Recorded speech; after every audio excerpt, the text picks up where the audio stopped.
You came here to East Idaho, where I've spent my life, and moved here from another place already with plans in progress to make your children disappear. The evidence bore that out at trial.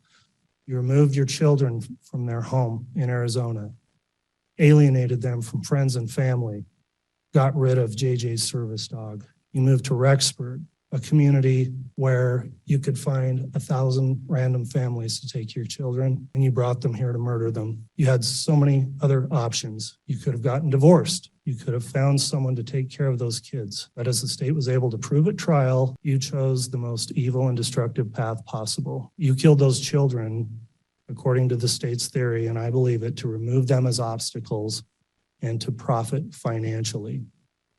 You justified all of this by going down a bizarre religious rabbit hole, and clearly you are still down there.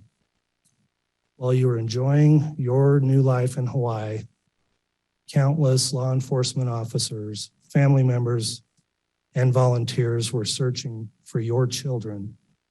And I don't think to this day you have any remorse for the effort and heartache you caused for others who looked for your children when you knew where they were and knew they were dead. They were found dead, burned, mutilated, and dismembered, and buried like animals. After you knew they were dead, you collected public-funded assistance payments meant for them, and that was blood money you kept for yourself. And that's the grand theft charge you've been convicted of. Your sister, your son talked to you, begged with you while you were in the jail during phone calls I heard at trial.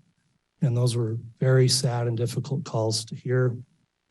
And you didn't provide any assistance or comfort to them. During the trial, when the evidence came out about how these children were found and the state they were in, you wanted to be excused and not have to watch the evidence, and were fine to let all the other people in the courtroom, including the jurors, have to bear through that. However, I ruled that you did have to sit and watch and see the result of your heinous crimes. Tylee has visited me. She is happy and very busy. Tylee is free now from all the pains of her life. Tylee suffered horrible physical pain her whole life. I sat with Tylee in the hospital year after year after year while she screamed in pain when the morphine wasn't even enough to take away the pain of her pancreatitis. I sat there while she cried, and I held back her hair while she threw up. And I am the only person on this earth who knows how much Tylee suffered in her life. She had pain every single day. She never felt good. Her body did not work right. And I don't know if that was from complications from me dying while she was being born or something else, but she had a very difficult life. She was sexually abused by her own biological father since she was 3 years old, and she was forced by family court to go visit him for 10 years against her will. I fought for her in court. I protected her. I tried to protect her with my whole life. I tried to protect her. I worried about her every single day. Tylee had to get her GED because she couldn't go to school every day because she never felt good. She felt sick. Nobody knows this because Tylee, like myself, tries to put on a good front, tries to be a happy person, tries to have hope in life, tries to know that she's here for a purpose and that she has an eternal purpose to be on this earth. But I never stopped worrying about her. One of the times that Tylee came to me as a spirit after she died, she commanded me, and she said to me, "Stop worrying, Mom. We are fine." She knows how I worry and how I miss her. The first time JJ visited me after he passed away, he put his arm around me and he said to me, "You didn't do anything wrong, Mom. I love you. And I know you loved me every minute of my life." JJ, Joshua Jackson, was an adult spirit. And he was very, very tall when he put his arm around me. He is busy. He is engaged. He has jobs that he does there, and he is happy where he is. His life was short, but JJ's life was meaningful. JJ was a wonderful person and touched the lives of everyone, and I adored him every minute of his life. My eternal friend, Tammy Daybell, has visited me on several occasions.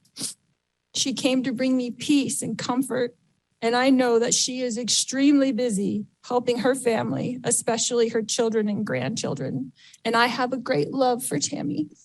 My beautiful children, Tylee Ashlyn and Joshua Jackson, rest safely this day in the arms of Jesus.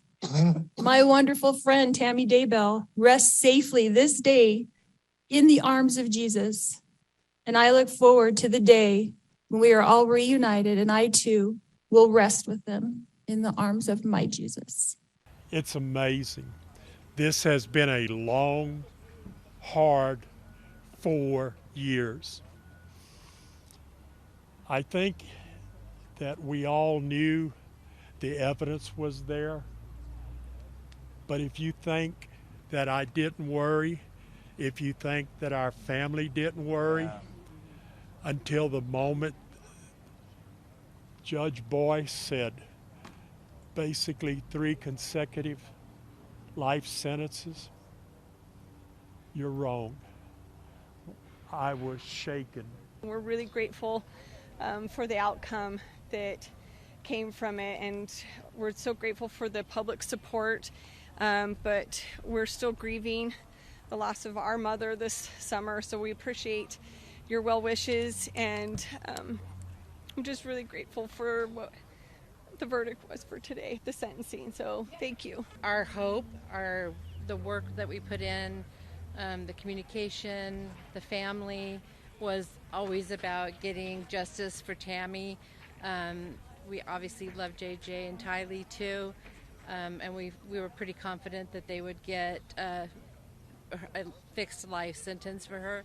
But the fact that the judge saw that fitting for Tammy just is the icing on the cake for us. Boy, different parts of the family, certainly. I think everyone is relieved, and for the parts of the family I can speak to, we're relieved. I think everyone who saw what Lori pulled in there, aren't we all enraged? Did you see it? I saw it. Are you as enraged as I am? That's just that. When the rage subsides, I'll get to the other emotions that are probably more appropriate, but that was just inexcusable. The judge described it as a lack of remorse. And that was putting it nicely. There's a complete lack of remorse, but it was also an arrogance and a complete disregard for people that have a brain.